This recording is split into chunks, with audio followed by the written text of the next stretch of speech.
Fala galera, então, tudo bom? Antes da gente começar o vídeo, é importante dizer que esse projeto foi realizado com o incentivo da Lei Emergencial Aldir Blanc.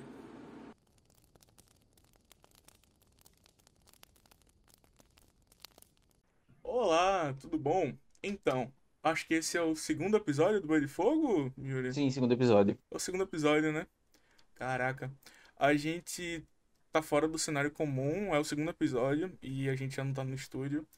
Por conta de uma série de coisas que aconteceram, dentre elas eu fiquei doente com Covid, o estúdio deu ruim lá com algumas coisas climáticas e afins, que eu não vou entrar em detalhe. E aí a gente resolveu, não só por essas questões, mas também por questão de segurança, porque se eu peguei a Covid, tem chances aqui do meu colega pegar de mim e do convidado pegar de mim, ou enfim. Sim. E aí, para evitar isso, a gente resolveu partir para um formato mais de casa, tá? Por isso que tem aqui os nossos hosts, um em cada canto. Hoje, curiosamente, a gente vai falar justamente sobre a pandemia, né? Sobre um pouco o que é a pandemia e quais as previsões que a gente... Quais as previsões que o nosso convidado consegue dar de uma forma mais pessoal em relação ao nosso futuro, não só do Estado, mas do país, da sociedade, enfim, conforme as situações que a gente vem enfrentando nessa pandemia.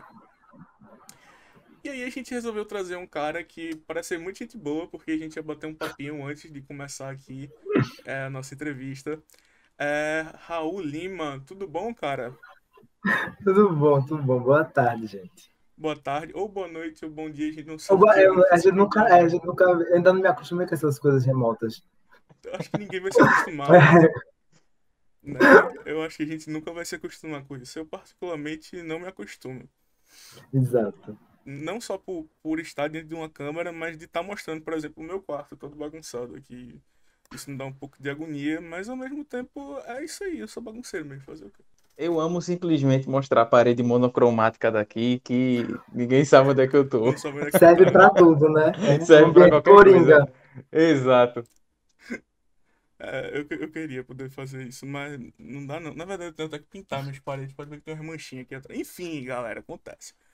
Bom, Raul, antes de começar esse papo, me fala mais um pouco sobre ti, qual a tua formação, o que tu fazes, diz aí. Pronto, então.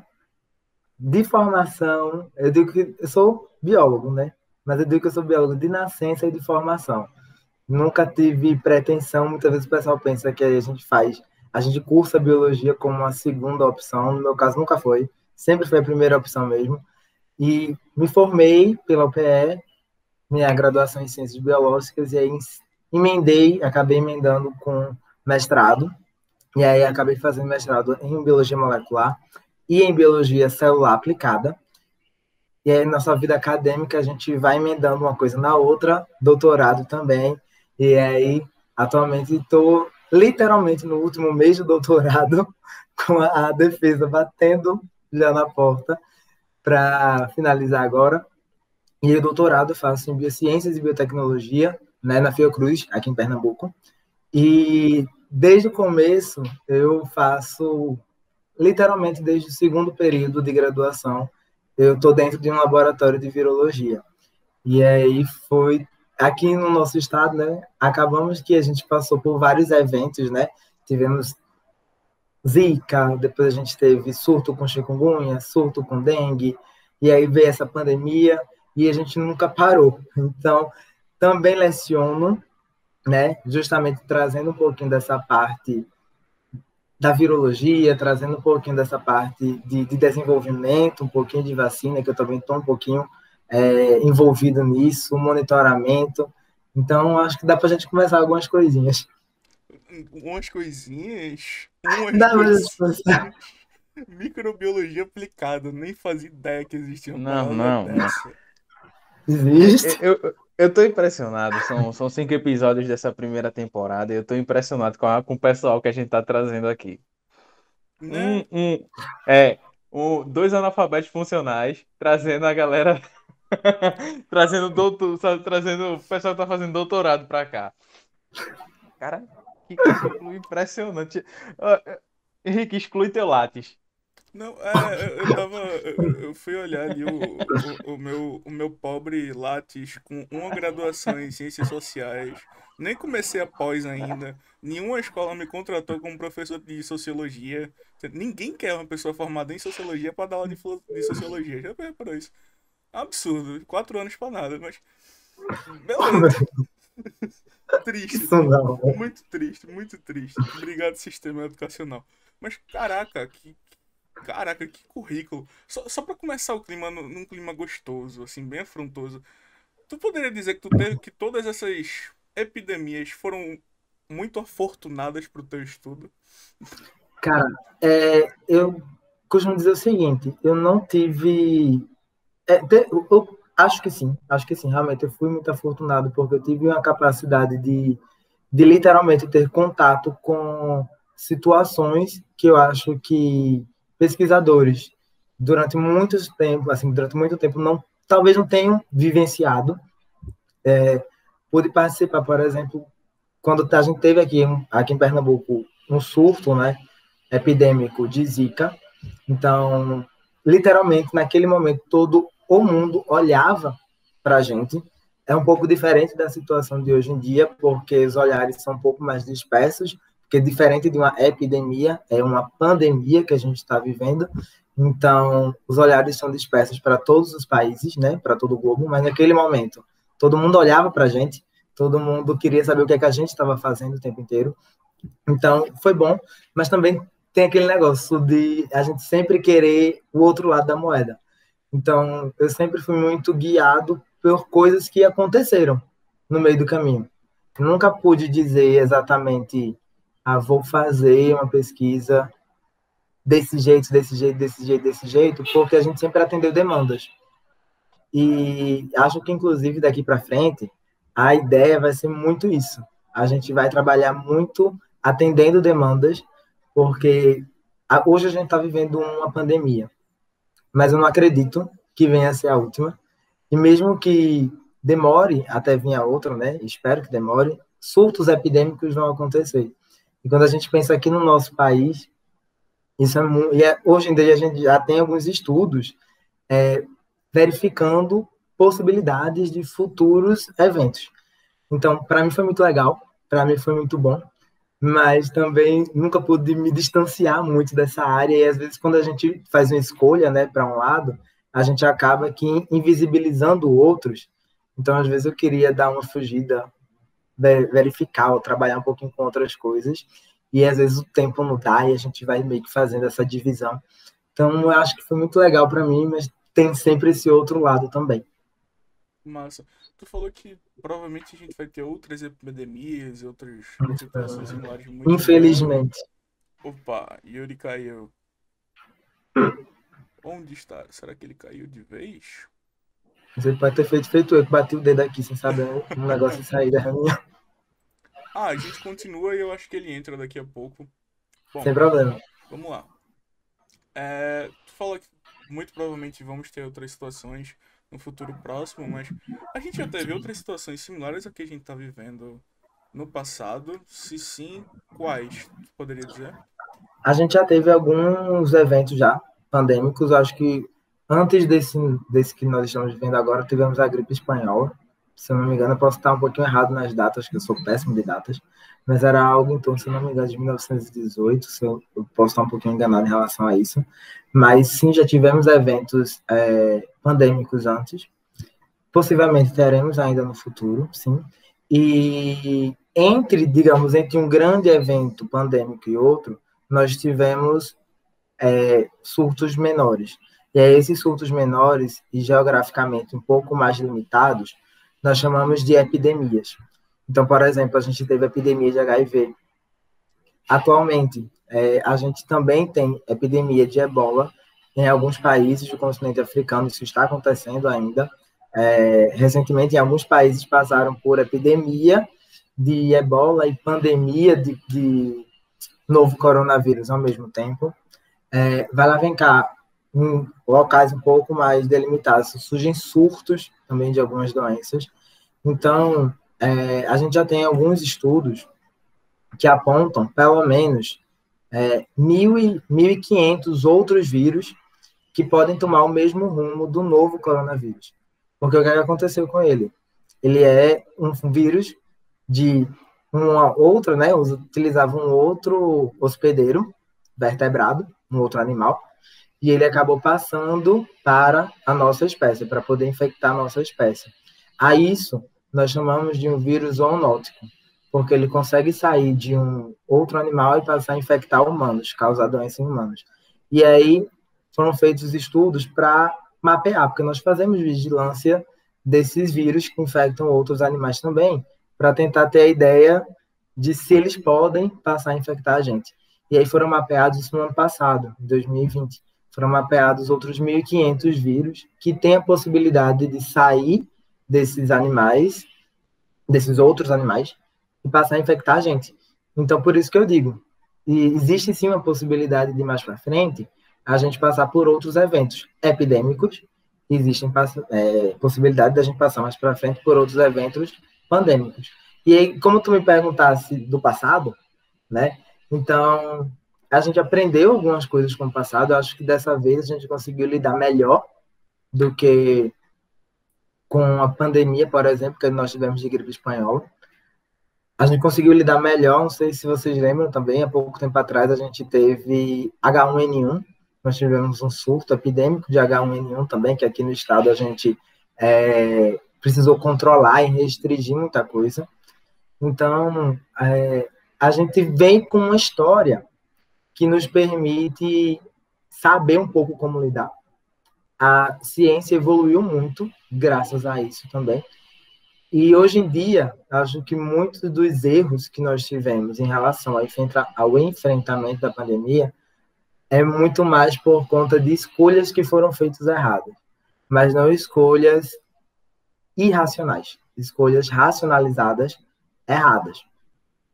Mas a ideia, por isso que eu sempre falo com o pessoal, fica ligado, é bom a gente sempre ter em mente, fazer essa vigilância, porque a gente está passando por uma situação agora que é uma situação que vai passar, mas a gente sabe que mais para frente outras coisas, outras situações podem aparecer. Pô, muito massa. E ao mesmo tempo eu fico um pouco assustado. 1.500 vírus possíveis. Esse artigo, quando ele foi publicado, ele chocou muita gente, porque é um quantitativo imenso. E aí, esses 1.500 vírus, né, que eu estou falando com vocês, eles dispersos ao redor do globo. Então, pode começar, tipo, o próximo evento, ele pode começar em, basicamente, qualquer canto do planeta. É meio que uma roleta russa, e quem conseguir controlar melhor vai sair melhor lá na frente. Isso é uma mensagem quase que semi-apocalíptica, né? Para o pessoal que já está preocupado com. Tô brincando. Mas, não, de fato, a gente vê que. Eu não sei onde foi que eu vi, mas que a maior causa provável de uma extinção da humanidade seria uma epidemia de gripe. Justamente pelo fato do próprio contágio que ela causa. Cara, é um momento que já faz o quê? 100 anos que a gente não vive. Eu acho que é um momento pandêmico desde o quê? Desde a gripe espanhola, se não me falha a memória. Sim, exato. E hoje a gente tem duas situações que são muito elas são quase que diversas. Porque, diversas não, difusas, porque hoje nós temos uma pandemia que está afetando todo o planeta e que todo o planeta está lutando para que ela acabe o mais rápido possível. E eu não sei como foram as outras, a gente já vai falar nos próximos episódios que não é devido a gente ser o mestre de história aqui. Mas eu acho que nunca teve uma pandemia tão politizada na história. Concordo plenamente. Eu acho que, não fazendo juízo de valor de governo nenhum, mas eu acho que não é papel de política julgar se a saúde pública deve ser tratada com seriedade ou não. Eu acho que, principalmente aqui no Brasil, onde a gente vive há uns 6, 7 anos, uma polarização política muito forte.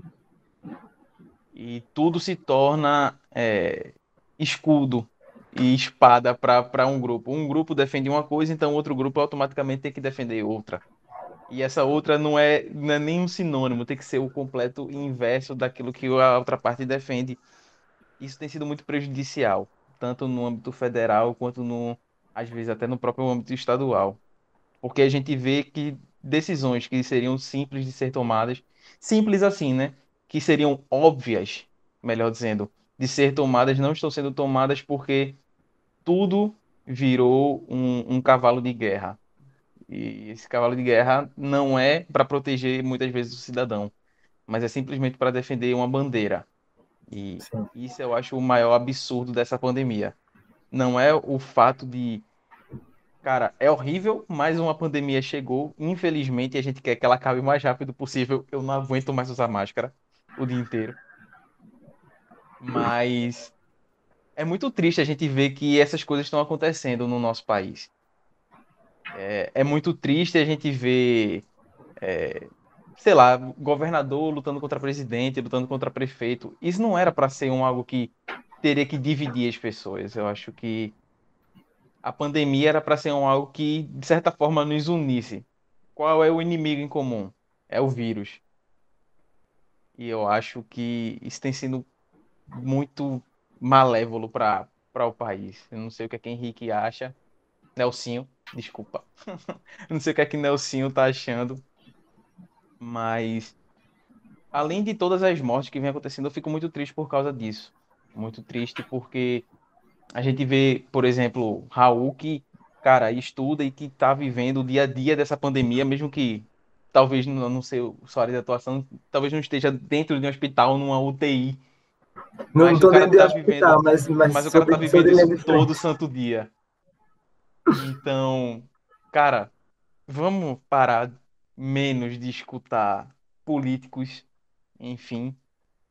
Vamos parar para escutar o pessoal que tá na linha de frente. Vamos parar para escutar os médicos que estão nos hospitais. Vamos escutar o que é que essas pessoas têm para dizer.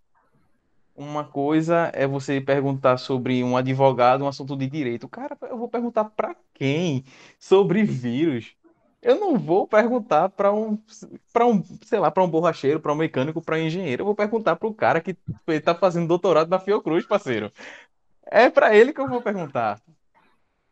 E se a gente consegue, a gente assim, né, no nosso anonimato, consegue trazer pessoas como o Raul, como os outros convidados que a gente tem trazido aqui, o que é que custa essas pessoas trazerem também essas pessoas especialistas para perto delas e perguntar o que é que a gente precisa fazer? E nessa hora, infelizmente, dinheiro pouco importa. O que é dinheiro comparado às vidas que estão sendo perdidas? Então, já tá batendo o quê? 400 mil mortes nesse momento? Cara, Rapaz, passou e continua crescendo. Agora, sabe é uma absurdo. coisa? Ia falar alguma coisa? Eu estava concordando. Ah, é porque assim, eu. Yuri pontua aí que a gente acaba seguindo opiniões de terceiros que não são nem da área. E eu acho que isso tem um efeito também numa parada que vem acontecendo na nossa modernidade mesmo, que é aquela ideia de todo mundo pode dizer tudo sobre tudo. Beleza, lindo, bonito essa ideia. Só que eu acho que até determinado ponto, acho que, pelo menos a minha opinião, a minha visão, a gente ainda tem que considerar os argumentos de autoridade em algum momento, sabe? Por exemplo, eu vou chegar e vou dizer: ah, não, o vírus é uma balela que a China criou. Isso daí é, na verdade, uma arma química criada pela China. Minha gente, eu sou formado em ciências sociais. Eu não sei o que é um vírus. Eu não sei se vírus é uma bolinha microscópica que flutua no ar ou se ele é resquícios do cocô de uma bactéria. Entendeu? Eu não sei o que é vírus. Aí chego eu e digo que é, na verdade, uma arma biológica que a China criou num projeto Illuminati de destruição em massa da população, a fim de que haja um controle das maiores classes e haja toda uma revolução econômica no mundo através disso, que as potências mundiais mudem. Pô, não é assim, sabe? Eu posso dizer minha balela aqui? Posso. Vou dizer. Tô falando. Embora eu acho que se eu falasse uma parada dessa, eu deveria ser, no mínimo, processado. No mínimo. Mas, né? Eu devia ser no mínimo processado. Mas, poxa, existem os argumentos de autoridade. Sei lá, vai perguntar sobre filosofia, sobre sociologia e filosofia. Pô, eu gastei 4 anos fazendo essa merda. Me pergunta, eu vou saber falar um pouco sobre o estoicismo. Sabe? Não é chegar e mandar qualquer pensamento aleatório que vai virar um pensamento reflexivo sobre as coisas da sociedade. E aí eu acho que a gente deixou de lado muito esse ponto do argumento de autoridade. Beleza que todo mundo tem um pouco de conhecimento sobre tudo, principalmente com essa coisa da modernidade, mas tem a galera aí que é especialista nisso. Essa galera, ela se formou para ser argumento de autoridade na sociedade. São eles que vão crescer o conhecimento da sociedade e são eles que vão passar adiante esse conhecimento, né? Eu acredito que ainda esses argumentos de autoridade que tu estás falando, né, assim, eu concordo plenamente, mas eu ainda acho que meio que segregam a quais áreas eu vou escutar mais e quais áreas eu vou calar mais, ou talvez excluir um pouco mais. Então, a gente tem algumas áreas, por exemplo, que talvez, não sei, porque também a ciência é super desvalorizada também. Então, acho que eu me sinto um pouco na tua fala, eu me reconheço um pouco também quando tu diz assim, passei 4 anos da minha vida estudando isso. Me pergunta, é mais ou menos o meu caso também. Só que, no entanto, por outro lado, a gente vê pessoas de outras profissões ocupando locais de decisão, tá? Postos que podem trazer mudanças significativas, que não sabem, muitas vezes, do como é que é a história daquilo ali, o que é que eles podem fazer, porque não tem conhecimento de causa. Então, acho que meio que segrega um pouco. Muitas vezes eu vejo o pessoal, talvez, posso estar bem errado nisso, mas a Yuri falou do pessoal do direito. Posso estar totalmente enganado, mas às vezes eu sinto que o profissional formado em direito, ele é na hora que eu preciso, é a ele que eu vou perguntar. Eu atribuo a ele essa autoridade. É um pouco diferente, acho que no nosso caso. A gente acaba sendo um pouco excluído e a gente passa anos estudando aquilo, entendendo aquilo, para muitas vezes não buscarem a gente. Paulo, tem realmente aí uma espécie de estirpe, né? As profissões que são segundo a sociedade, são de classe superior e merecem realmente a nossa atenção e nossa consideração do que outras. Eu tava até batendo um papo recentemente com uma enfermeira, perguntando sobre como foi que ela viveu esse dia a dia da pandemia. E aí foi um papo muito bom, muito interessante. Só que quando eu entrei nessa questão de quem chegou para perguntar para ela, perguntar qual a opinião dela e tal, ninguém chegou perto dela, ninguém chegou perto dela para perguntar, para saber como é que tá sendo essa situação. Enquanto isso, pediram a opinião de uma médica, e essa médica era uma pessoa que estava receituando cloroquina. E a enfermeira era contra. A enfermeira ela mesmo dizia para os pacientes que chegavam lá para tomar o medicamento, ela chegava na surdina, quando a médica ia embora, chegava lá e olha, eu não aconselho que você tome esse medicamento, porque não é feito para essa doença e tal. E aí a gente vê que tem realmente uma elitização, né, desse processo até. Exatamente, exatamente. E no nosso, assim, trazendo um pouco para o nosso lado, da área da saúde, é exatamente isso. Saúde, no contexto mais amplo da palavra, ela só existe se eu tenho todo um equilíbrio de coisas, a cultura vai me influenciar para ter saúde também, o exercício físico, então os profissionais de saúde, beleza, que estão promovendo a área de saúde, não é somente médico. Então a gente tem na promoção da área da saúde os farmacêuticos, os biomédicos, os biólogos, o pessoal da fisioterapia, o pessoal da nutrição, o pessoal da psicologia, então tem uma gama de profissionais. Mas na hora, às vezes, de atribuir o valor, atribui-se somente ao bacharel em ciências médicas, ao médico. Acaba fazendo muito isso, o que limita muito para a gente, inclusive. E chega a ser frustrante, né? Porque você, como um profissional que já está, que estuda, que Cara, cada um sabe o esforço que teve que fazer para chegar onde tá. Você tá no doutorado hoje, você sabe que você já perdeu, vamos dizer assim, para falar no tom cômico, algumas noites de sono estudando. Então, cara, pergunta para quem sabe. Pergunta para quem. Eu não tô falando que médico não pode saber, mas eu acho que especialidade existe para isso. As especializações existem para justamente a gente separar os profissionais que trabalham em suas áreas e são especialistas naquilo que estudaram para ser. Então, um médico que ele tá lá no hospital, claro, ele estuda ciência, ele estuda biologia, mas, cara, ele não é um virologista. Não Não, obrigatoriamente. exatamente. Um cardiologista, ele nunca vai fazer uma cirurgia no crânio de uma pessoa. Nunca. Por quê? Porque não é a área dele. Henrique, Nelsinho, eu nunca vou pegar esse apelido na vida de Nelsinho. Nelsinho faz ciências sociais. Cara, eu não vou botar ele para projetar um prédio. Não, até Muito porque menos um. assim, minha monografia foi sobre a relação social dentro dos cabarés. Então, assim, não, foi muito difícil defender ela por cima. Ai. Muito difícil. É porque assim, Mas estamos em Pernambuco, eu achei um excelente mote para pesquisa social, que sabe? bom. Mas enfim, Você é uma pessoa diversa. Então, então, basicamente, é isso a minha opinião.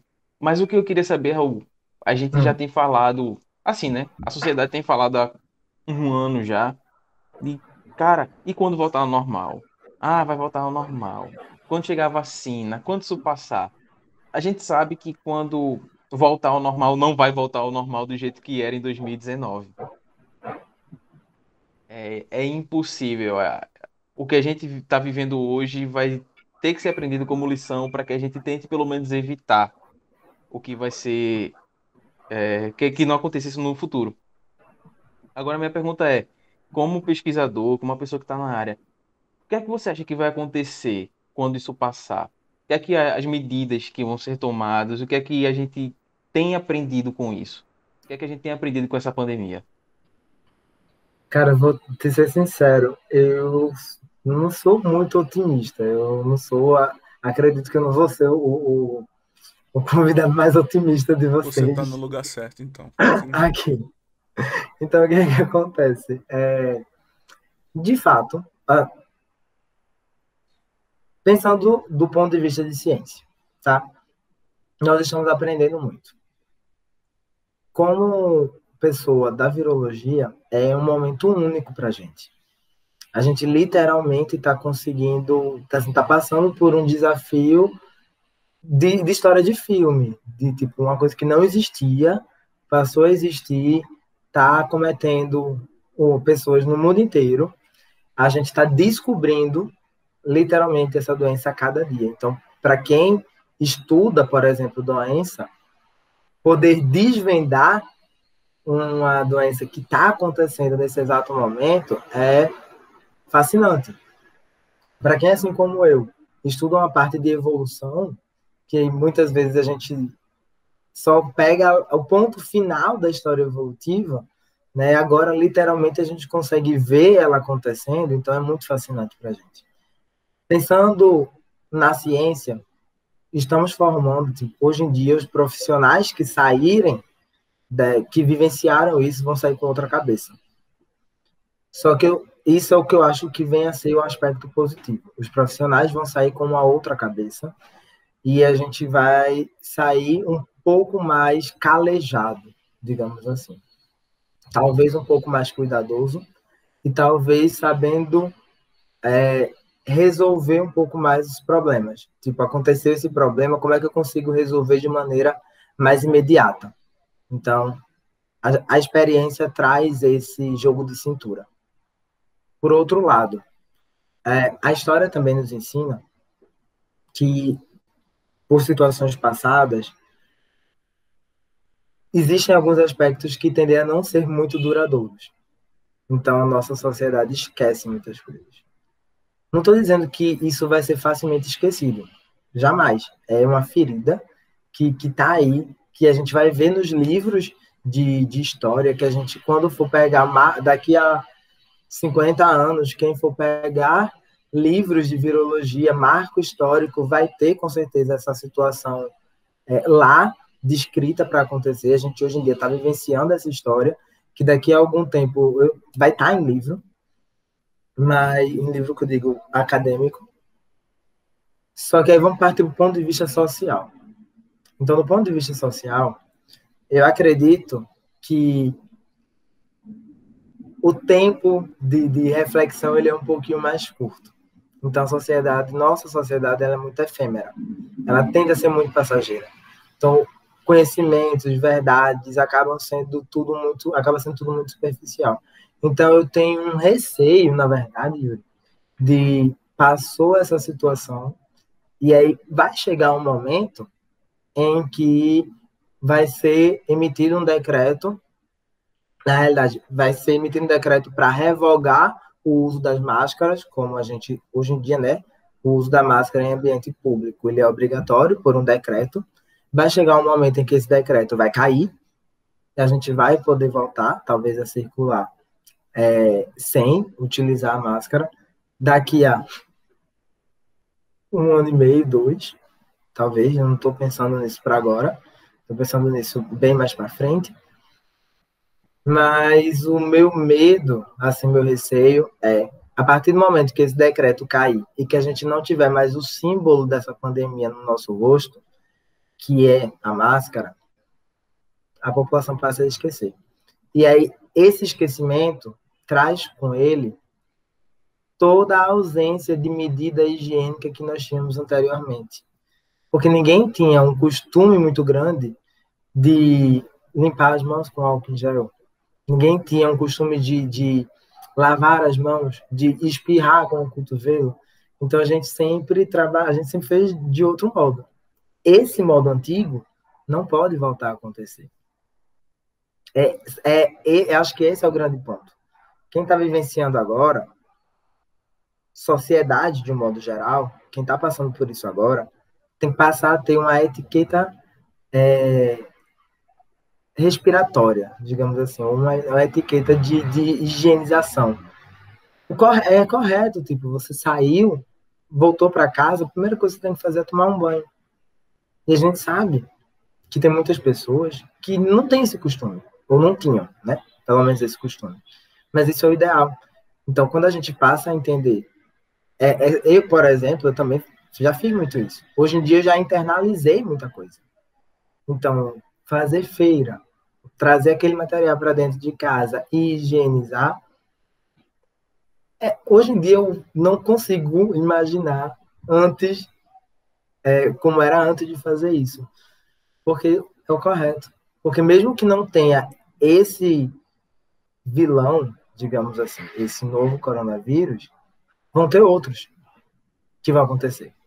Vão ter outras doenças que já acontecem. Então, vírus respiratórios existem um monte, tá? Então, eu acho que o meu grande receio vem a ser esse. Quando acontecer de, talvez, 2022, a gente poder passar a circular em ambientes externos sem máscara. Todo mundo meio que por um cansaço, ou por um estresse, ou por um momento, talvez, de libertação, esqueça todas as lições que essa situação atualmente deixou para a gente. E tem trazendo isso, mostrando isso para a gente a cada dia. E acho que também uma coisa interessante a gente pensar é o pensamento coletivo. Acho que o Yuri logo no começo falou que talvez essa situação ela deveria ser tratada não de modo polarizado, mas sim de modo coletivo. A gente tem que pensar coletivamente. E esse pensamento coletivo é o que precisa ser colocado à frente de tudo.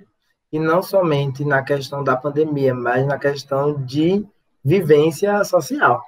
E aí, né, assim, tu consegue falar isso muito melhor do que eu, mas essa parte de sociedade, nós somos um ser coletivo. Nós vivemos em um ambiente coletivo. Então, a gente entender que a nossa atitude, ela vai influenciar, ela vai reverberar em outras pessoas. E da maneira como que ela vai reverberar em outras pessoas, é que a gente tem que parar um pouquinho e pensar se vai ser de uma maneira positiva, se vai ser de uma maneira negativa. Porque a gente nunca está no local do outro para saber como que o outro vai receber aquilo, aquela situação. Então, acho que a gente precisa pensar um pouco em tudo isso e também pensar que a gente não vai sair dessa situação de uma vez. Não vai ser um evento abrupto. A gente já está dando pequeniníssimos passos, mas a gente já está caminhando com, assim, a passo de formiguinha, e todo esse processo é um processo que vai ser longo, que todo mundo vai passar por frustração, com certeza. Cada notícia que a gente vê de vacina que não foi aprovada, de lote de vacina que foi desviado, de vacina que foi perdida. Então, tudo isso a gente vai passar por vários eventos ainda de frustração até chegar ao evento final disso. Mas tem que ter em mente que vai chegar. Esse momento final, em alguma hora, ele vai chegar. Em alguma hora realmente vai chegar, espero eu. É, E Yuri caiu de novo. Acho que a conexão dele deve estar meio ruim. tá também estável. Mas eu voltou. Olha ele aí. Não morre mais. Que bom, não morra. Preciso de Não você. morre mais. E aí tu fala realmente dessa questão de se pôr no lugar do outro, e é algo que a gente vê realmente em ciências sociais, em sociologia, que é a coisa do princípio de alteridade, né? Que é o princípio filosófico de se pôr no lugar do outro, se enxergar a partir da visão do outro. E aí eu acho que é realmente muito importante para esse momento de agora que a gente leve isso para adiante, né? Pro resto dos nossos dias que não sabemos quando, mas pode ser através de um vírus. As pessoas paranoicas agora pulando, se matando, correndo, estocando papel higiênico de novo. Foi um absurdo o que aconteceu nessa pandemia que eu achei a coisa mais pré-apocalíptica possível foi ver no noticiário que tinha gente indo no mercado para comprar papel higiênico e estocar porque tinha medo que acabasse. E eu fiquei, caramba, que coisa utópica. Algum livro de ficção, em algum momento, a galera precisa fazer um romance e ter em um dos momentos, em um dos capítulos, algum personagem realmente indo ao mercado e estocando papel higiênico e coisas do tipo, sabe?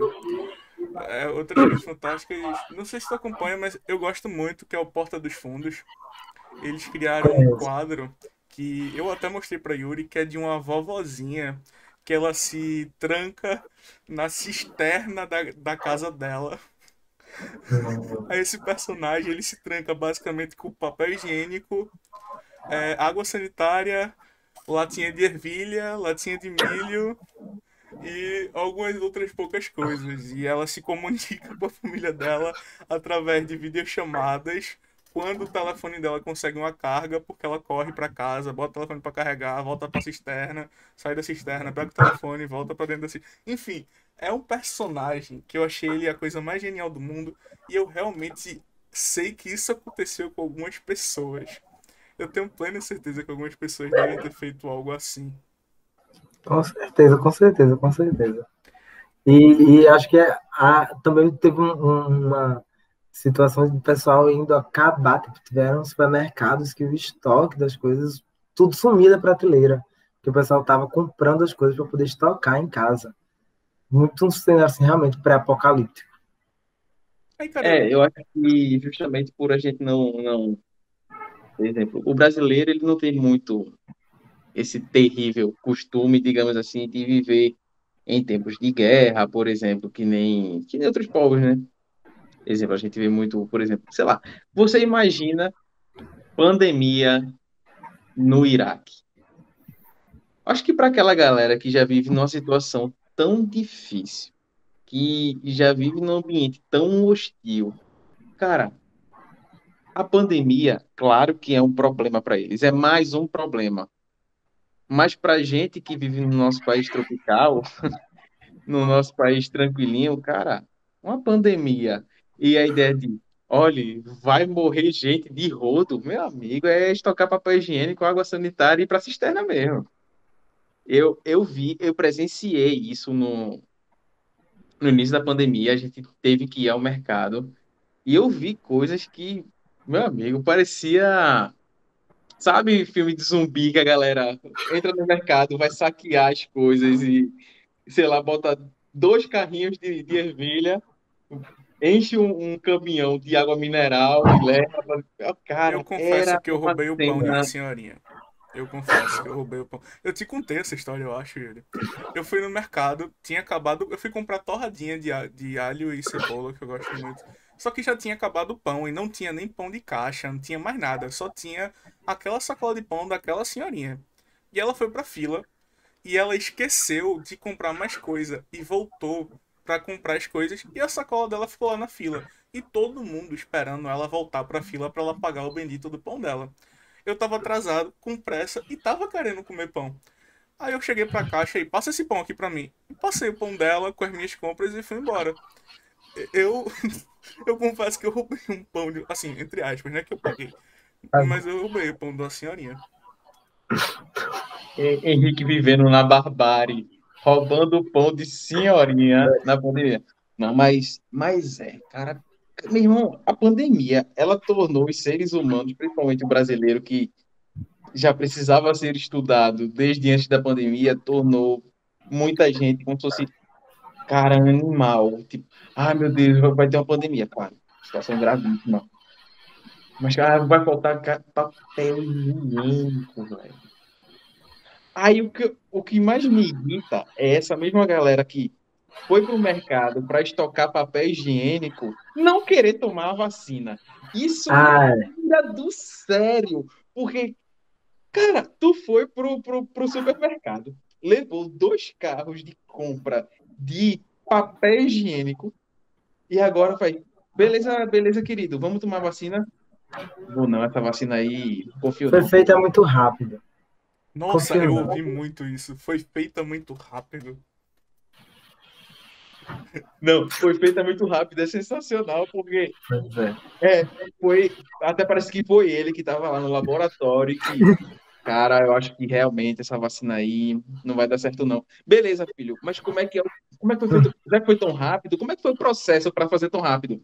Ah, pô, não Porque sabe, né? veja, Todo mundo a outra sabe. tem que demorar 10 anos.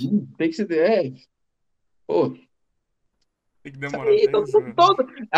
aí a melhor frase é, todo mundo sabe. O todo mundo sabe é o que quebra o ser humano. Não, pô, isso aí todo mundo sabe. Isso tem que demorar, no mínimo, Yuri, eu tô dizendo a você porque eu conheço, no É, mínimo, 5, 10 anos. Você vê mesmo, as vacinas demorava quanto tempo para sair? 5, 10, 15 anos. Rapaz, antigamente, filme é, saía no cinema, só saía em DVD com 5 anos, porque vacina vai sair em um.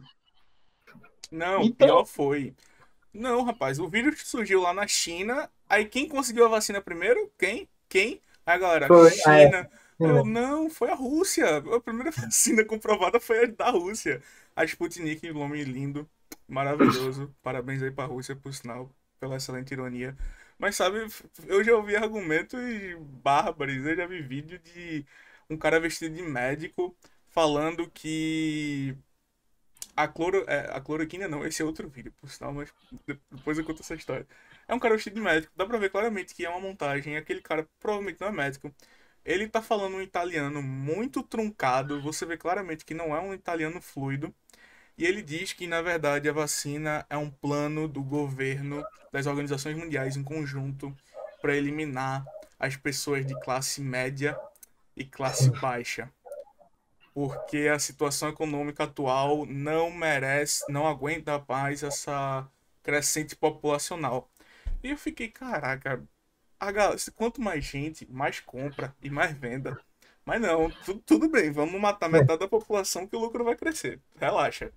Vai dar bom esse pensamento aí. O melhor foi o seguinte, eu conversei com a pessoa, eu e Henrique, a gente conhece a pessoa, Eita, quem será que é? e aí eu conversando com a pessoa, eu falei, tá, vê só, se for um plano realmente de dominação mundial, de que vai adiantar a galera se não vai ter ninguém para ser escravo? Tu vai escravizar É quem? quem? Se tu Morreu, matou todo mundo. todo mundo morreu. Todo mundo morreu. Tu matou 85% da população mundial. Só sobrou milionário e bilionário. Tu vai escravizar quem? Tu tá achando mesmo que o milionário vai capinar tua terra? Vai? Não, querido, pelo amor de Deus. E são uns planos mirabolantes. Parece que ele assiste Meninas Superpoderosas, que sempre tem um super vilão com um robozão que vai destruir o planeta. É sempre muito megalomaníaco. Eu E a já... melhor resposta é: de onde é a fonte? Todo mundo sabe onde é Todo que mundo tá, meu irmão. sabe, Só tu procura aí. procurar, pô.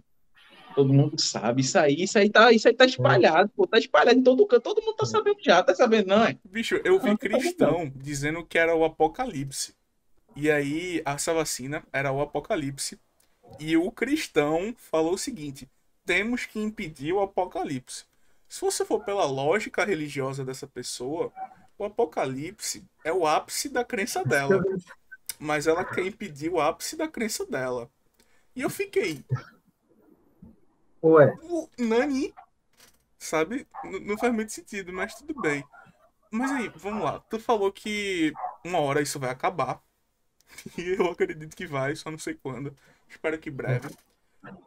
Tomara. bota pelo menos um ano aí, vai. Bota pelo menos um Era ano. essa a minha pergunta. Qual a tua previsão para que isso acabe?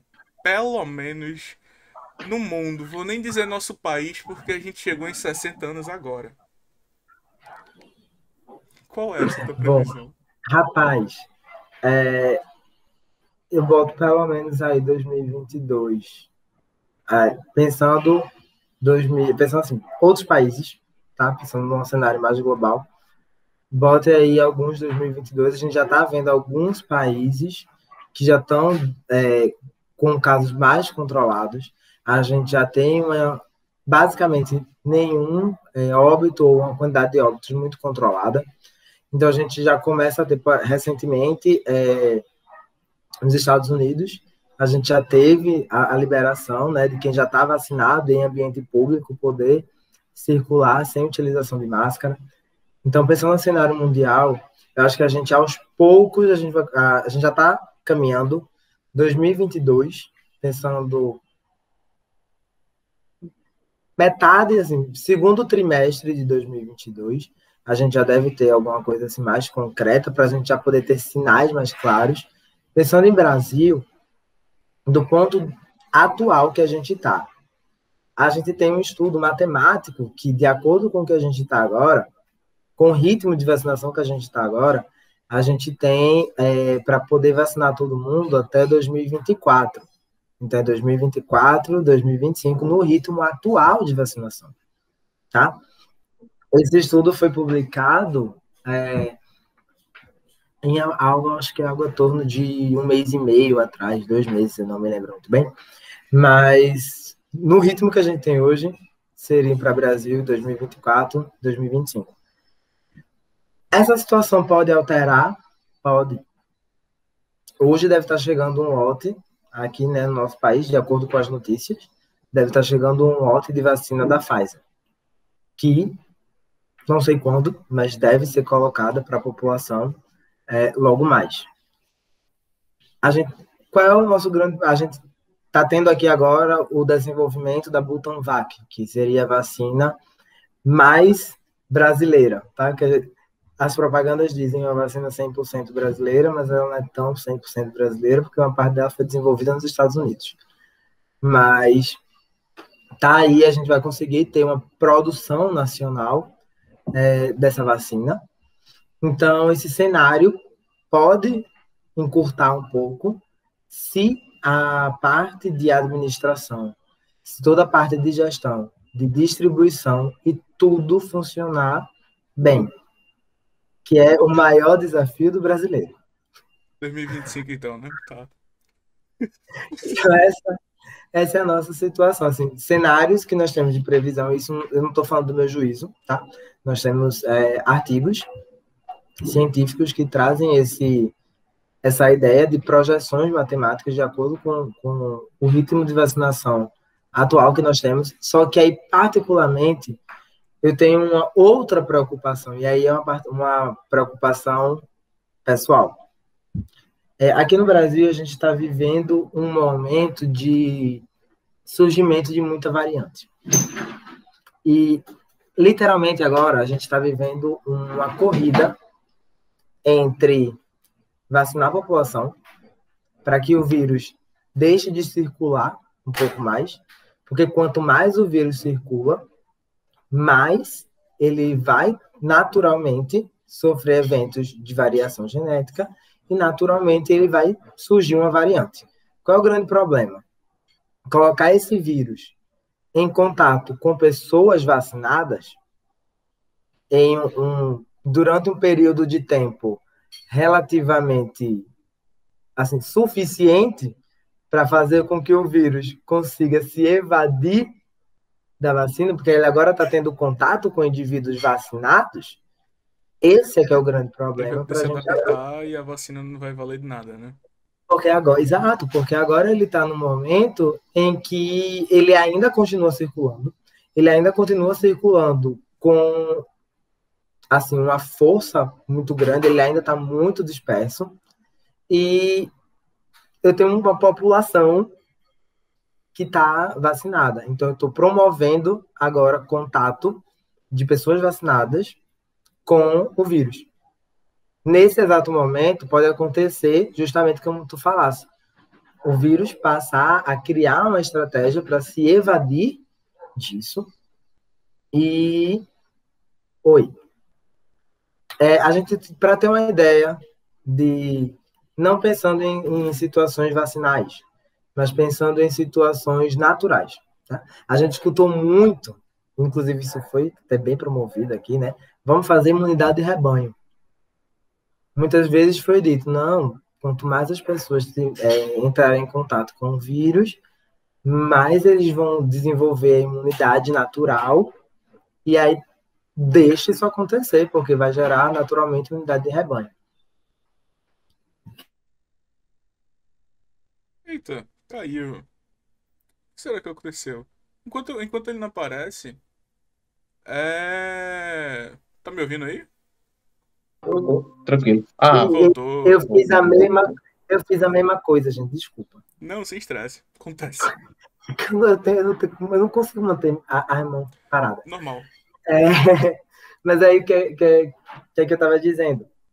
Então,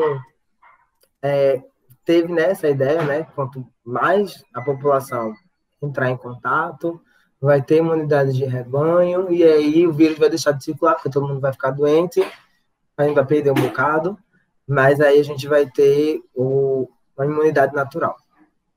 Manaus, aconteceu a situação que aconteceu, né? Trouxe para a gente esse contato desenfreado de pessoas com vírus, surgiu uma variante viral, chamada de P1, que é foi a primeira, né, variante brasileira, foi essa chamada de P1. E o que a P1 veio e ensinou para a gente? Hoje em dia, ela consegue infectar uma pessoa que já teve Covid como se nada tivesse acontecido. Então, cai toda a nossa história, cai a nossa ideia de que tive uma vez essa doença, passei por ela, tive sintomas leves, sobrevivi, então, massa. Isso não vai mais voltar a acontecer comigo. Vem aí a situação, né, da P1, quebra nossas pernas, diz, não, agora tem uma variante que vai conseguir infectar esse grupo de pessoas que já teve Covid antes. E ela então, é percebe que a gente... Bem pior. Ela é muito... Bem exatamente. pior. Sofri horrores na mão dela. A gente volta para o zero. A gente volta para a estaca zero. Ela é muito mais transmissível. E por ela ser mais transmissível, ela consegue entrar no nosso corpo com uma facilidade muito maior. se ela consegue entrar no nosso corpo com uma facilidade muito maior, ela se instala, o vírus consegue se instalar muito mais facilmente. E associado a isso, a gente tem sintomas mais graves. Então, pensando na dinâmica que a pandemia teve, logo no começo, digamos, o vírus original, né? Primeirão que surgiu lá em dezembro de 2019, o Wuhan, tinha um acometimento muito pior, né? Um grupo de risco seriam pessoas idosas. Hoje em dia, isso não existe. Assim, isso totalmente caiu por terra. Então, hoje em dia, a gente tem uma taxa de pessoas jovens hospitalizadas, gravemente hospitalizadas, né? Precisando de cuidados de terapia intensiva severos e passando longos períodos de hospitalização, o que é o que mais quebra a gente em relação ao Sistema Único de Saúde. Por quê? Porque o SUS, desde sempre, trabalha com a ideia de ciclagem. Então, entra uma pessoa, ocupa uma vaga, passa um tempo, ela se cura, sai, libera aquela vaga de novo, já entra outra pessoa. Então, a gente sempre trabalhou muito com a ideia de ciclos. A ideia do nosso Sistema Único de Saúde não é fazer com que o usuário fique presente dentro do sistema. É tratar ele para que ele possa sair do sistema e ir para casa para poder liberar e eu ter mais pessoas sendo tratadas pelo Sistema Único de Saúde. Só que essa nova doença trouxe para a gente um tempo de hospitalização muito grande. E eu não estou pensando só em tempo, talvez, de UTI. O tempo de UTI, por si só, já é muito alto. Mas ela causa um comprometimento pulmonar muito alto. Então, vamos supor, a gente tem casos de pessoas com 70%, 75%, 80% da capacidade pulmonar perdida. Então, essa pessoa, mesmo que saia da UTI, com 80% dos pulmões comprometidos, ela não vai para casa.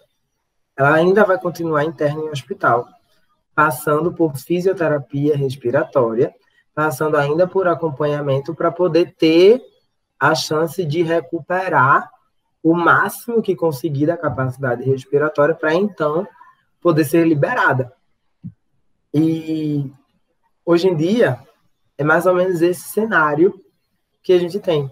Então, a dinâmica da doença hoje é uma dinâmica completamente diferente da doença de 2020. É a mesma. Covid-19, né? É a mesma. Só que, hoje em dia, inclusive, por exemplo, aqui no nosso estado, a grande maioria, mais da metade dos casos, são causados por P1. E a outra, uma boa parte da outra parcela, é causada pela segunda variante, né, lá de Manaus, que é a P2. Que é a prima irmã da P1, faz basicamente a mesma coisa. E hoje em dia, né, já a gente entrou nesse tópico, né, de variantes, temos a da Índia.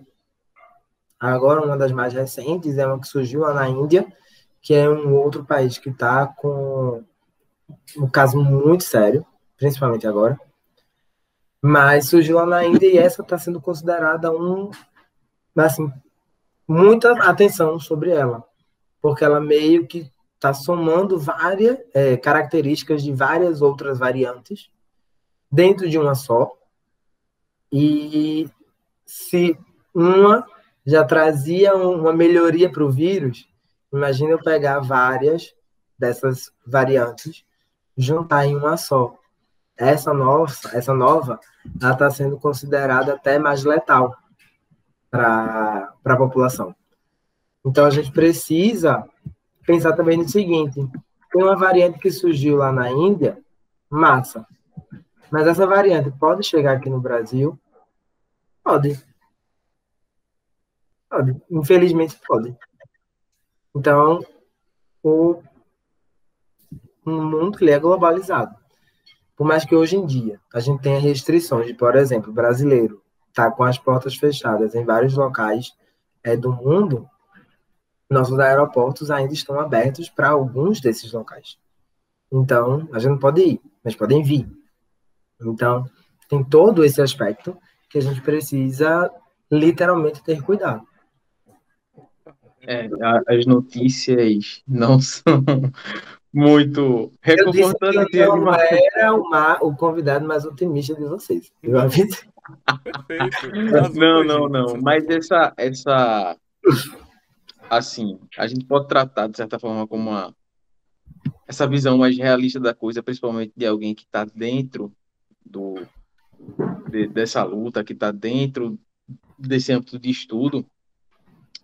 Cara, por mais difícil que seja, de a gente pensar que, sei lá, vamos botar assim, vamos estar na realidade, se tudo correr bem, se várias coisas acontecerem em 2022, mas a gente, aqui é Brasil, então vamos estar 2023, 2024. Cara, eu tava crendo assim, bem, com alegria tão grande no meu coração de, cara, setembro de 2020 tá tudo, tá tudo certo. Tu lembra quando a gente botou a quarentena em março do ano passado, de 15 dias, e todo mundo pensou, não, realmente, 15 dias no mês tá todo mundo de volta na rua. E hoje em dia, e eu tava pensando agora, não, em dezembro eu tô de volta na rua, em dezembro me segurem, vou passando novo na praia. Não vou. Não, você pode passar. Assim, a praia, ela é aquela bancazinha de maio. Você se isola numa toca e vira seu aninho lá, sem ninguém. Aluga um Agora, barco, né? E vai aluga um sozinho, barco, Vai para passando alto mal. mar. vai pro alto mar e vive seu ano lá. Cara, Caraca. que, Essa é a nossa. poxa, E é aquela situação, né? Às vezes, esses eventos, né, que a gente vai sofrendo frustrações de tipo, não, segundo semestre de 2020, não, dezembro, aí vira 2021, aí você vem março, e aí você vê, por exemplo, a quantidade de óbitos só em 2021, já batendo 2020, em apenas esse tempo que a gente tem agora. Então, Pau. aquele negócio, os dados falam por si. Uma pergunta. é, É porque junto com a por conta dessa pandemia, questão de realmente de dados, cara, acho que confirma aí. Esse ano, a média de mortes diárias está sendo maior do que a do ano passado. assim, eu tenho um péssimo sentimento, mas eu sinto que a gente vai bater pelo menos 1% da população em óbito. Eu Eu, não duvido, não. eu tenho, assim, esse Meu sentimento. Deus do céu. Porque, assim, vamos lá. Em janeiro a gente tinha 200 mil, mais ou menos, né? A gente passou o quê? 5 meses, 4 meses, né? Que a gente tá em abril agora. 4 meses a gente dobrou. Em 4 meses a gente dobrou isso. Se a gente for. Olha só a matemática, galera. Se a gente for numa PA, ou é PG? PG. Se a gente pegar isso numa PG. Não, PA, progressão aritmética, é isso aí. Se a gente for numa PG, PA, meu irmão, eu sou de humanas. Se a gente pegar isso numa progressão aritmética, né? O dobro do dobro. Caraca, a gente vai. A gente vai longe de mal a pior. E aí eu tenho uma pergunta, porque assim, outra coisa que a gente vem percebendo que tá acompanhando a pandemia do Covid é a questão da depressão e doenças psicológicas, né? A gente pode caracterizar essa crescente no globo inteiro como uma pandemia também ou não, por não ser proveniente de um vírus? Então, o que acontece? A gente já tem depressão considerada como uma das grandes doenças mesmo do nosso século. E sim, a gente pode considerar como pandemias. Essa nomenclatura, digamos, de epidemias, de pandemias, isso não, a gente não coloca somente para situações infecciosas, digamos assim. A gente fala em relação à dispersão de doenças. Então, por exemplo, eu tenho, pensando em saúde mental, isso vai estar acontecendo, vai estar espalhado, né? A gente vai ter isso espalhado por vários locais, então sim, a gente pode utilizar meio que importar esse termo.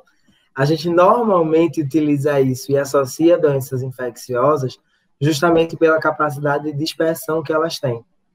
Então, um tipo de doença que a gente vai conseguir, a razão de dispersão geográfica dela é muito importante, para a gente saber por onde que ela está caminhando, até onde ela pode ir e qual é a dinâmica dela dentro daquele espaço e dentro daquele tempo.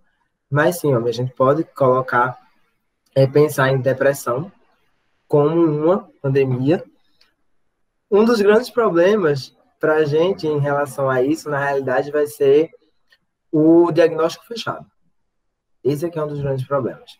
Porque, pensando do ponto de vista clínico da coisa, né, do ponto de vista psiquiátrico da coisa, existem diferentes normatizações.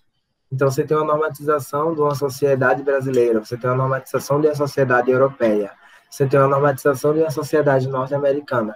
Então, é que cada um trabalha fazendo de um jeito. E aí, um dos grandes problemas é padronizar isso. Que em doença infecciosa é mais fácil para a gente fazer isso, porque eu faço o teste, deu positivo, não tem o que discutir.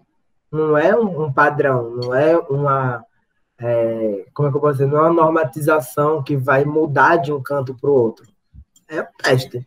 Tu fez, deu positivo, conta. Deu negativo, conta como negativo. Então, é algo mais fácil para a gente trabalhar. Mas sim, tá bem associado, né, com o que a gente está vivendo atualmente. E aí, é porque assim, acho que a pergunta para fechar nesse episódio, a gente tá vendo que tem esse risco de o vírus se adaptar à vacina, tem esse risco da gente não conseguir se vacinar a tempo disso, tem as variantes surgindo. Eu mesmo tô começando a ficar mais isolado do que eu já tava, porque eu já passei por alguma variante aí. Eu peguei a primeira vez, foi leve. Peguei a segunda, tô com algumas deficiências pulmonares e tal, muita dor de cabeça também. Mas poderia ser bem pior, então graças a Deus não foi, tô bem aqui, tô me isolando mais ainda. Mas aí, a pergunta é, o isolamento social, visto nesse panorama econômico, visto o panorama biológico da coisa, visto o panorama da situação psicológica das pessoas. Esse isolamento social, ele ainda é a solução mais viável para evitar causas e situações piores? Ou temos que começar uma estratégia massiva de, por exemplo, vacinação? E aí acabei de me lembrar de outra pergunta que eu preciso fazer ela, e ela é um pouquinho mais complicada, mais pesada, que é, tu acha que os Estados Unidos foi um puta de um sacana ao comprar e praticamente monopolizar as vacinas? Porque, né? Assim, beleza que... Eu acho. Desculpa te interromper. Não, pode falar, à vontade. Eu acho, com certeza eu acho, mas eu também não vou dizer que eu não entendo. Sim. Assim, concordo, acho que sim, foi uma sacanagem, mas também não o julgo dizendo que sabe, não vou apontar um dedo e dizer assim que foi errado. Aí. A gente faria também, né? Se a gente tivesse em situações diferentes. Na realidade, qual é o nosso problema? Qual foi o nosso grande problema? Foi barra tá sendo. Nosso grande problema é falta de planejamento para um enfrentamento racional da situação que a gente está vivendo. Das duas, uma. Ou é a falta de planejamento, ou realmente existe algo racionalizado para fazer dar errado. Que é uma pergunta que eu me faço, às vezes. Se estão errando ou se de fato estão acertando na estratégia errada que pensaram. Mas a ideia é mais ou menos o seguinte. Tenho dinheiro. Se eu tenho dinheiro, eu vou reservar uma parcela X de quantidade de vacina, porque eu quero que seja entregue aqui. Eu vou ajudar nisso da seguinte maneira, eu tenho empresas aqui no meu país, indústrias que vão potencializar a produção dessas vacinas, eu tenho arsenal tecnológico e intelectual de pessoas aqui no meu país que podem ajudar ao mundo, tipo, fazendo essa vacina eficiente e exportando ela, então eu estou numa posição que eu posso negociar. No nosso lado, aí vamos para o nosso lado. No momento em que a gente deveria ter comprado vacina, a gente não comprou. Porque a gente não deveria estar buscando comprar vacina agora. A gente deveria ter feito isso Ano passado. Bem antes. Quando a gente ainda estava na ideia de, por exemplo, pensar numa segunda onda. Né? Então, se a gente ainda estava pensando nisso, Brasil tem uma posição relativamente... Agora a gente já perdeu um pouco mais. Mas a gente já teve uma posição meio estratégica de, assim, o que acontecia aqui, acontecia primeiro na Europa. Então, o que acontecia lá, a gente já conseguia meio que transferir uma ideia, não 100% igual, mas a gente conseguia transferir uma ideia de que aquilo ali poderia vir a acontecer do lado de cá. Então, se a gente já sabia que aquilo ali poderia acontecer do lado de cá, por que a gente não se preparou? Acho que uma das grandes ideias é essa. E aí, dentre a gestão errada, o que acontece? Quando eu deveria ter comprado, não comprei, todos os outros países, que é uma corrida mundial, todos os outros países compraram. E aí agora a gente chega e diz, eita, eu quero. A indústria vai virar para você e vai falar, massa, pega aí a fila. Cair. No final da fila, quando chegar a tua vez, a gente entrega. Se a gente não tivesse dentro do acordo do COVAX, por exemplo, do COVAX Vaccine, que é aquele que vem da Organização Mundial de Saúde, que já vai garantir para a gente uma parcela já garantiu, na verdade, uma parcela de doses, então a gente poderia estar numa outra situação. Então, tem isso. Aí, voltando para a história do isolamento, para que serve, na realidade? Eu acho que é importante a gente dizer para que serve o isolamento que a gente está fazendo agora. Tentando fazer. Então, o que acontece? A ideia é que o vírus ele é respiratório. A doença ela é transmitida de pessoa a pessoa. Então, e o contato é literalmente pelo ar. Então, se eu tenho uma pessoa doente que está exposta, e essa pessoa doente, no simples ato dela de falar, ela está liberando um monte de partículas virais que vão ficar naquele ambiente para quem vier em seguida, não precisa nem ter contato direto, mas quem vier em seguida, pensa em ônibus. Então, se eu sou doente, estou doente, falando sem máscara no ônibus, aquelas minhas gotículas de saliva podem ficar ali no banco do ônibus. Eu vou sair, vai vir outra pessoa. Pode colocar a mão ali, ter contato com essas partículas virais, depois de pegar essa mesma mão, leva ao rosto, pronto. Está feita a transmissão. Então, a ideia do isolamento viral é diminuir a taxa de circulação do vírus. A ideia é essa. Quanto menos pessoas eu tenho circulando, menos vírus eu tenho circulando. E qual é o grande problema de aglomeração?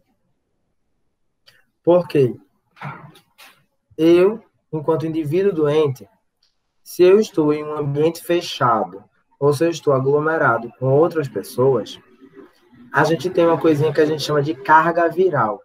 Carga viral é a quantidade de vírus. Basicamente isso, a quantidade de vírus.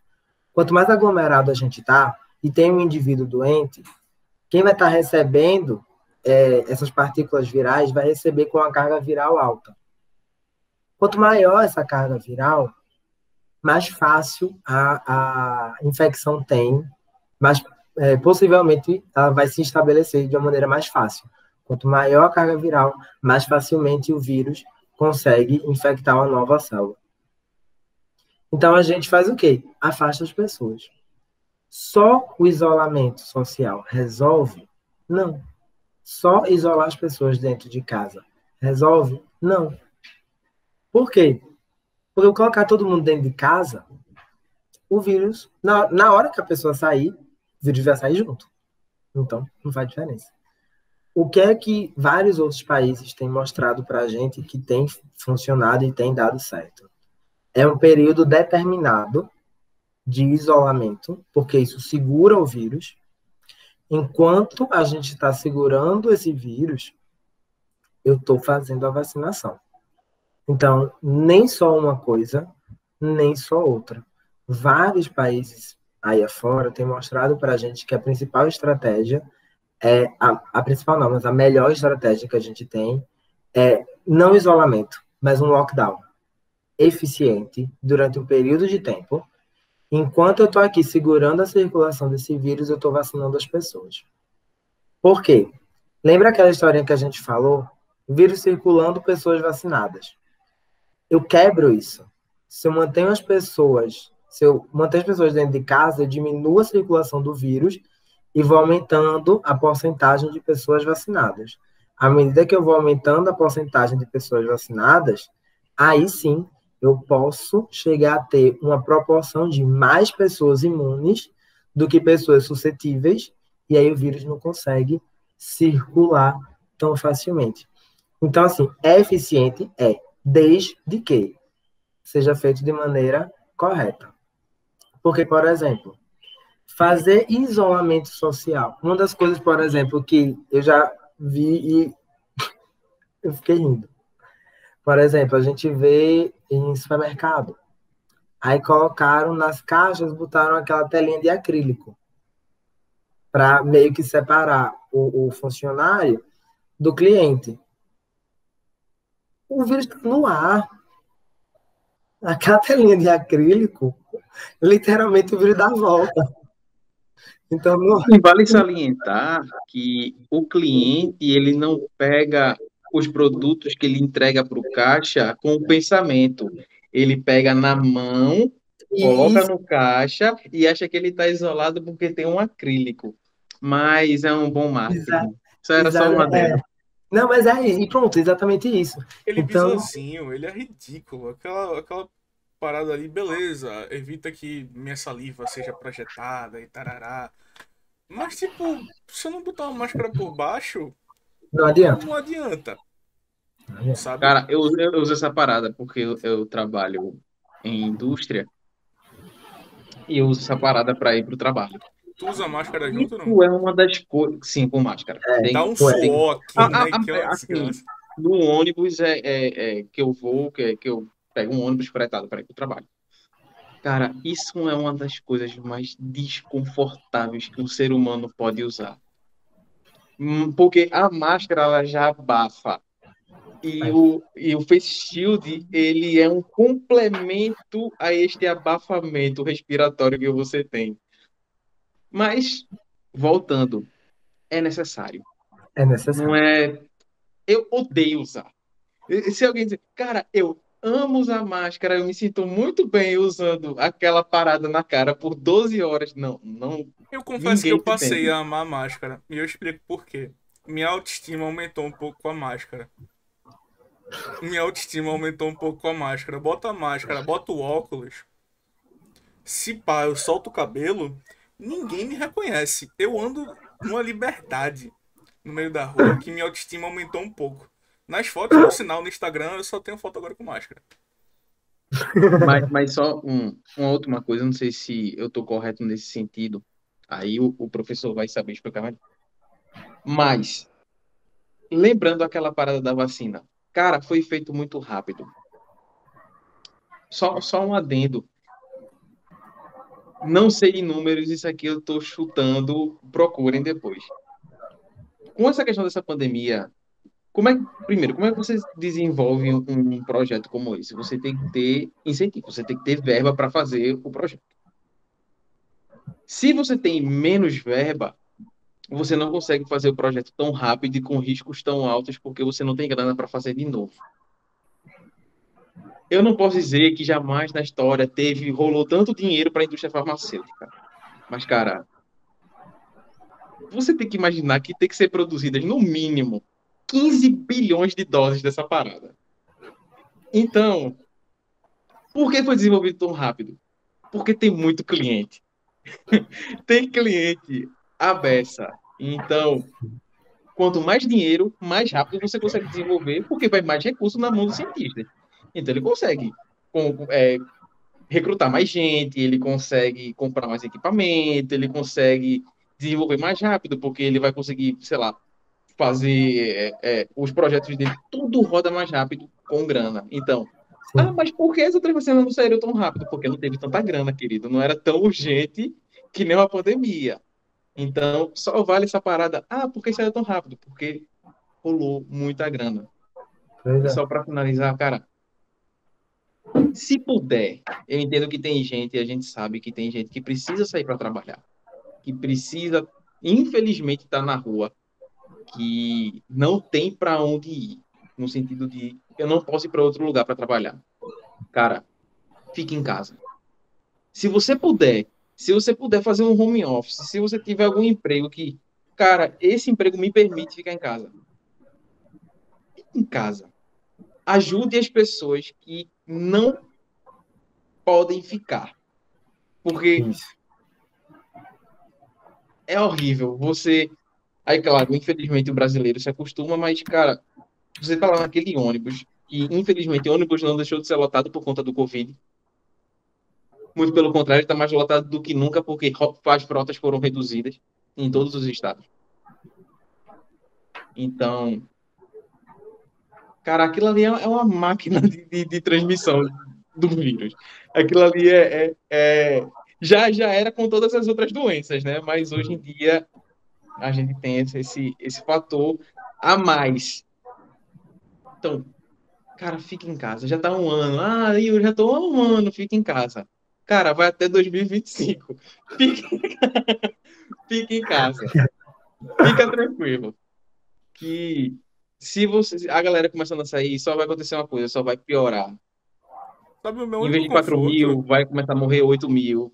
Vai começar a morrer 10 mil pessoas por dia. E isso não vai acabar. Não. Enquanto a vacina não chega, enquanto a gente não cria consciência com respeito a essa situação que a gente está vivendo hoje, nada vai mudar.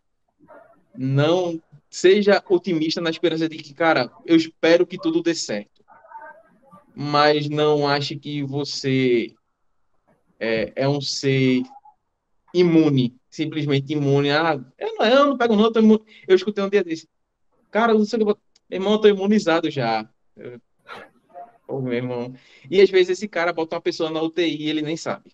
Sim, exatamente. Exatamente.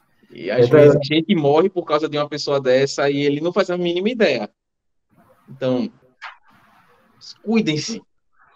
Se você se protege, você protege outras pessoas. Se você se vacina, você muito possivelmente evita de ocupar um lugar de uma UTI de uma pessoa que realmente estava precisando.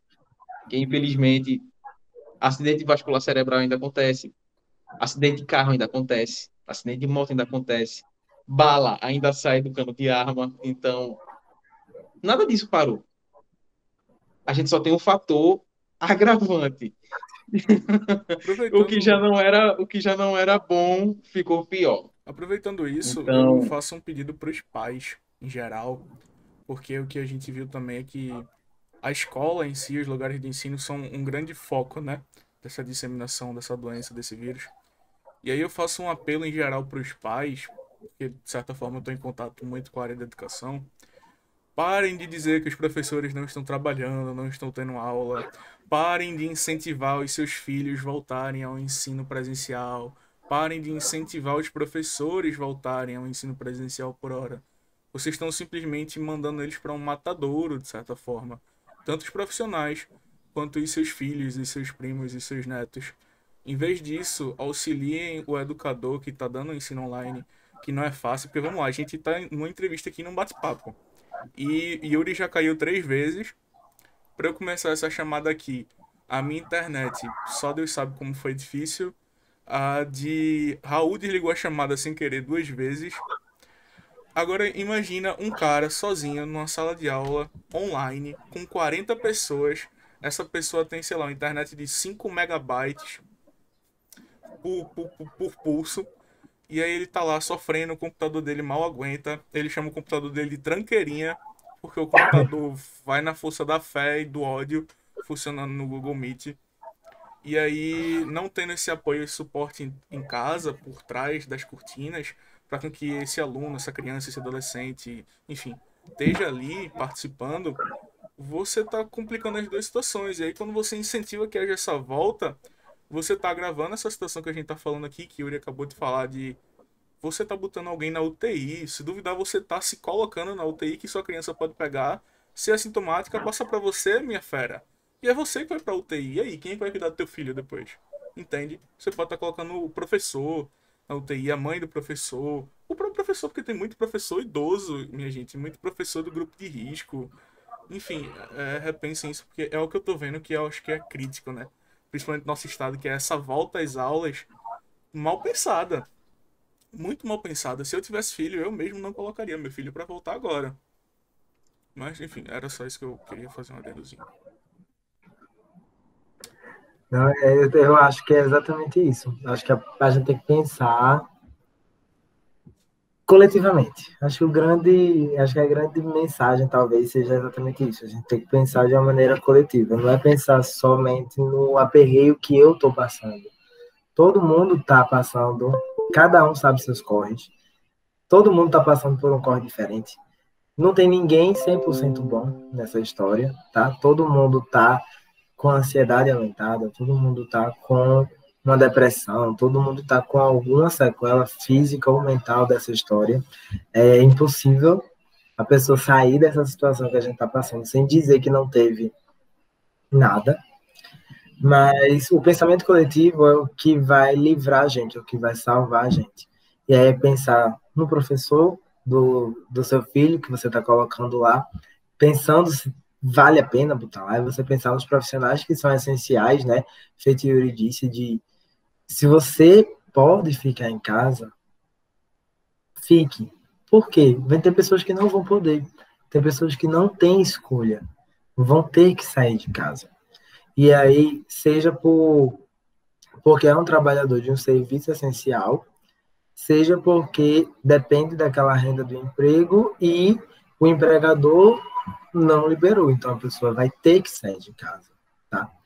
Se trabalha de um modo que tem que ser lá presencial, então, quem pode? Claro que, infelizmente, o nosso país, aí quando tu falou nessa da história da internet, lembro muito que o nosso país ele não tem um bom aporte, ele não tem uma boa rede de internet, né? A gente não tem, a gente não vive exatamente essa boa conexão com a internet, e aí todo mundo teve que se remodelar e chegar a esse ambiente virtual, feito a gente tá aqui, que até hoje eu não aprendi, porque eu saí sem saber, não sei ainda que botão eu apertei aqui no meu computador que eu saí da chamada, mas um dia eu aprendo esse negócio. Eu acho que de um modo geral é isso, a gente precisa ter empatia. Acho que essa é uma boa palavra para a gente pensar agora. É verdade. É isso, acho que a gente teve um bate-papo bom. Acho que a gente quase bateu 2 horas de conversa. Foi 1h40, mais ou menos. Um papo muito bom e acho que muito proveitoso. E aí, para finalizar, eu quero que tu possa indicar alguma leitura, alguma coisa, para quem estiver aí assistindo, ouvindo a gente. Rapaz, O meio de comunicação também Algum pode meio de ajudar que comunicação. informe a população em geral.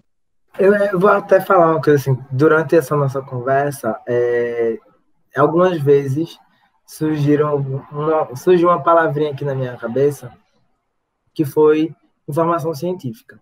Assim, a expressão, na realidade, informação científica. Por quê? Hoje em dia, tudo que a gente comentou aí, até das conspirações e tal, tudo isso vem por meio de informação. Informação falsa. Mas vem por meio de informação. Então, eu acho que o principal agora que a gente precisa fazer, e vou botar um pouquinho do meu lado, quem está na ciência, a gente também precisa saber como comunicar com a grande maioria das pessoas.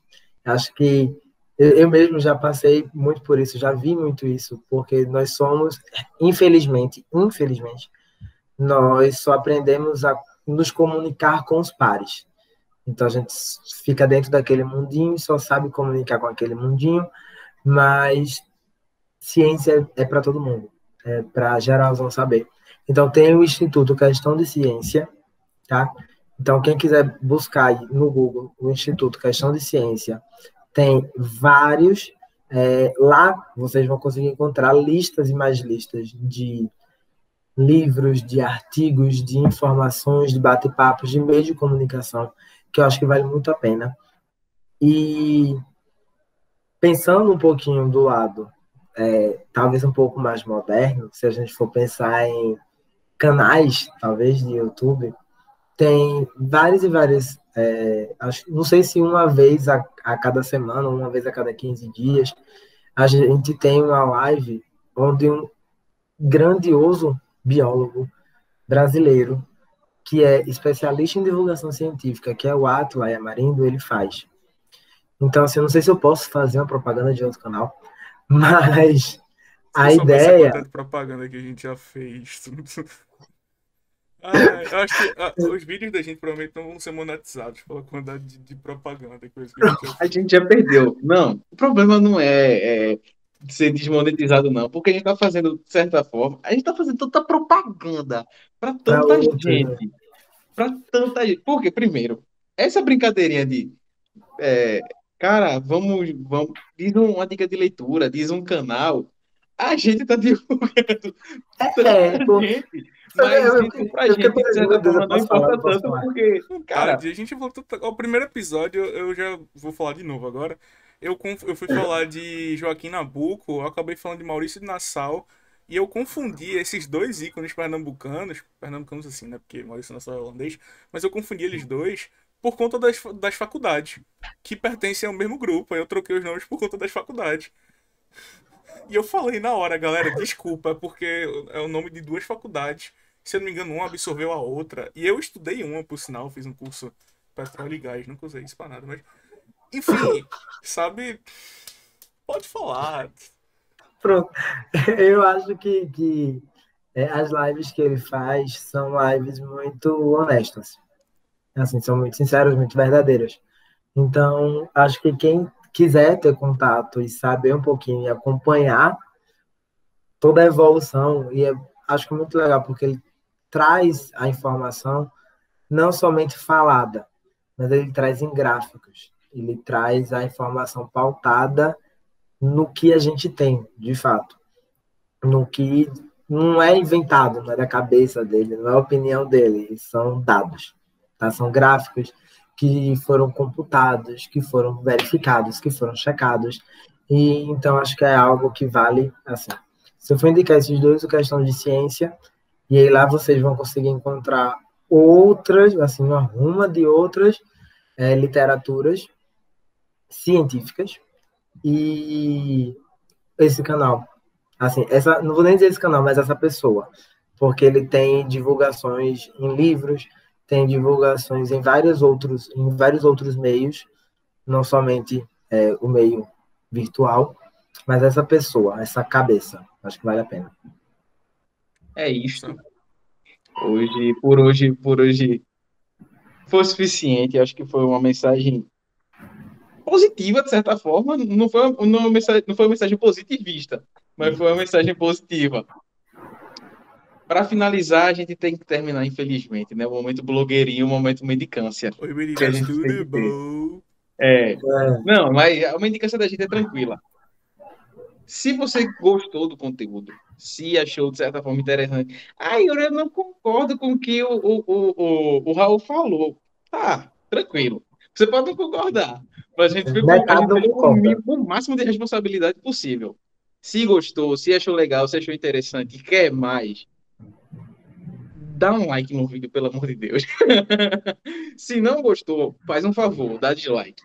Porque pelo menos a gente sabe a proporção de quem está gostando do conteúdo, de quem não está gostando do conteúdo. Se tem alguma dúvida, deixa essa dúvida nos comentários, para que, se a gente não souber tirar dúvida, o que muito provavelmente isso vai acontecer, a gente repassa para a gente ver se a gente conversa com o Raul e tal, para ele tirar algumas dúvidas da gente, tá bom? Por hoje é isto. Obrigado, Raul, pela participação. Muitíssimo obrigado. Quando em 2025 a gente te chama de volta para falar sobre o fim da pandemia e o início da próxima. Por favor, No vou início guardar da ansioso o próxima. convite.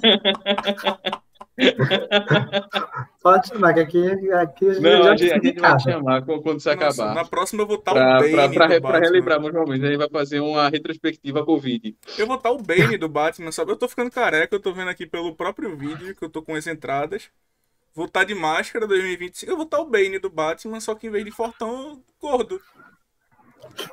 Principalmente quando da pandemia. Eu ganhei uns 30 quilos, só dentro de casa. Não, mas Mas é é isso, isso. pessoal. Obrigado. Muitíssimo Obrigado, obrigado, obrigado obrigado, por Raul. tudo. Mais um Eu que episódio. agradeço. Que Deus nos abençoe, né? Sem querer fazer propaganda religiosa, mas eu sou cristão, o Matheus é cristão, então que Deus nos abençoe, que Deus nos ajude. E E é que a isso. gente, com força, com coragem e com determinação, sem querer ser aventureiro, sem querer ser um templário, mas sendo corajoso em ficar em casa, sendo corajoso em se isolar mediante vontade própria. Beleza, pessoal? Mais um episódio do Boi de Fogo. Até o próximo. Até o próximo e Valeu. vejam o resto, pelo amor de Deus. É isso.